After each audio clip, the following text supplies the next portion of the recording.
Hello everyone, let us understand the concept of nature of roots from the chapter quadratic equations. तो ये बहुत ज़्यादा important topic है जो एज अ 2 मार्क क्वेश्चन आपके board exam में आ सकता है। तो सबसे पहले यहाँ पर याद रखिए कि जब भी हम नेचर ऑफ रूट्स की बात कर रहे हैं तो हमको क्वाड्रेटिक इक्वेशन का डिस्क्रिमिनेंट पता करना होता है। यानी अभी सबसे पहले देखिए क्वाड्रेटिक इक्वेशन क्या है। क्वाड्रेटिक इक्वेशन है ax² + bx + c = 0। ये जो मैंने यहाँ पर लिखा ये इसका स्टैंडर्ड फॉर्म है। तो अब इस स्टैंडर्ड फॉर्म से हम इसका डिस्क्रिमिनेंट पता करने के लिए एक फॉर्मूला है। तो डिस्क्रिमिनेंट का फॉर्मूला होगा b² - 4ac। तो याद रखिए ये बहुत ज़्यादा इम्पॉर्टेंट है क्योंकि नेचर ऑफ रूट्स को पता करने के लिए हम डिस्क्रिमिनेंट का फॉर्मूला को यूज़ करना होता है हमको। यहाँ पर ये जो है फर्स्ट वाला ये स्टैंडर्ड फॉर्म है क्वाड्रेटिक इक्वेशन का, और ये जो है b² - 4ac ये इस क्वाड्रेटिक इक्वेशन का डिस्क्रिमिनेंट है। तो डिस्क्रिमिनेंट किस काम आता है? नेचर ऑफ रूट्स फाइंड करने के काम में आता है। अब कितने पॉसिबल केसेस हैं, कितने नेचर ऑफ रूट्स होते हैं? तो जैसे कि डिस्क्रिमिनेंट यहाँ पर है b² - 4ac। तो इसको सॉल्व करने के बाद, सिंप्लीफाई करने के बाद इसकी एक वैल्यू आती है, मतलब एक नंबर आता है इसका कुछ, वो नंबर कुछ भी हो सकता है। तो वो नंबर को हमको ज़ीरो के साथ कंपेयर करना है। तो जब भी हम कोई भी चीज़ को ज़ीरो से कंपेयर करेंगे तो 3 पॉसिबल केसेस होंगे। या तो वो ज़ीरो से भी छोटा वाला नंबर होगा यानी नेगेटिव नंबर होगा, या फिर वो ज़ीरो के बराबर होगा, या फिर वो ज़ीरो से ज़्यादा बड़ा या ज़्यादा वैल्यू वाला नंबर होगा, ग्रेटर देन ज़ीरो होगा। तो जो अगर वो ज़ीरो से ग्रेटर है तो उसको पॉजिटिव वैल्यू कहेंगे, ज़ीरो से कम होगा तो नेगेटिव आएगी, ज़ीरो के बराबर होगा तो ज़ीरो ही आएगी।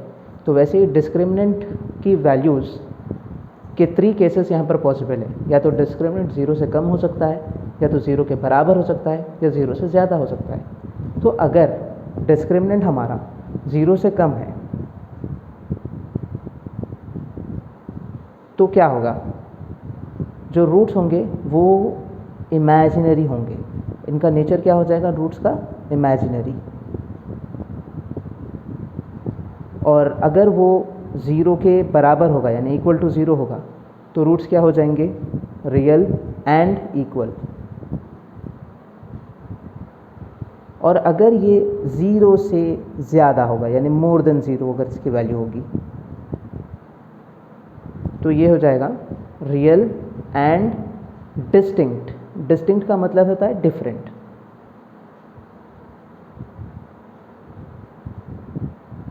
तो अभी आपको यहाँ पर एक चीज़ याद रखनी है, वो है डिस्क्रिमिनेंट का फॉर्मूला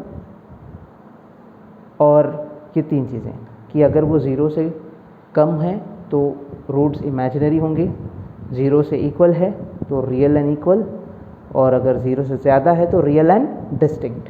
ये 3 केसेस आपको याद रखने हैं अलॉन्ग विद दिस फॉर्मूला। अगर इतना आपने याद रखा यानी डिस्क्रिमिनेंट का फॉर्मूला और ये वाले 3 केसेस, तो आप नेचर ऑफ रूट्स वाला प्रॉब्लम आसानी से सॉल्व कर पाओगे। चलिए समझते हैं कि नेचर ऑफ रूट्स कैसे फाइंड करते हैं या मालूम करते हैं। तो इसके लिए मैंने यहाँ पर एक क्वेश्चन लिया है, find nature of roots of 2x² - 3x + 5। So let us start solving. तो सबसे पहले देखिए ये जो इक्वेशन है उसको लिख लीजिए। ये है 2x² - 3x + 5। यहाँ पर = 0 आना चाहिए। तो 2x² - 3x + 5 = 0, ये है हमारा गिवन इक्वेशन। तो अब इसमें a, b और c के वैल्यूज़ आपको पहले फाइंड करने होंगे। तो a क्या होगा? जैसे कि हमने अर्लियर डिस्कस किया था, जनरल फॉर्म है ax² + bx + c = 0। तो अब हम इन दोनों को कंपेयर करेंगे और हम फाइंड करेंगे कि a, b और c के वैल्यूज़ क्या हैं। तो यहाँ पर a की जगह पर है 2, तो इधर a = 2 हो गया, और b की जगह पर है -3, तो इधर b की वैल्यू हो गई है -3, और c की जगह पर है यहाँ पे +5, तो c will be equal to 5। अब हमको पता चल चुका है ए, बी और सी तीनों के values. Now let us start finding the discriminant. तो discriminant is equal to B square minus 4ac, यानी बी स्क्वायर यानी -3b का वैल्यू है तो बी स्क्वायर हो जाएगा -3 स्क्वायर माइनस 4ac यानी 4 इंटू ए की वैल्यू यानी 2 और सी की वैल्यू 5। अभी देखिए -3 स्क्वायर यानी 3 3 सा 9, minus into minus is plus, तो ये पॉजिटिव 9 आएगा, माइनस एज इट इज 4 2 सा 8, 8 5 सा 40। अब ये हो गया है 9 माइनस 45, 9 माइनस 40 सॉरी 45 नहीं, 9 माइनस 40 है तो 9 माइनस 40 क्या होगा -31। अब ये वैल्यू को आप 0 से कंपेयर करिए, बिल्कुल सही, ये 0 से कम है यानी लेस देन 0 है, नेगेटिव है। तो जैसा कि हमने डिस्कस किया था कि अगर डिस्क्रिमिनेंट की वैल्यू 0 से लेस हो जाए या कम हो जाए तो रूट्स क्या होंगे, इमेजिनरी होंगे। तो यहाँ पर लिख देंगे हम एज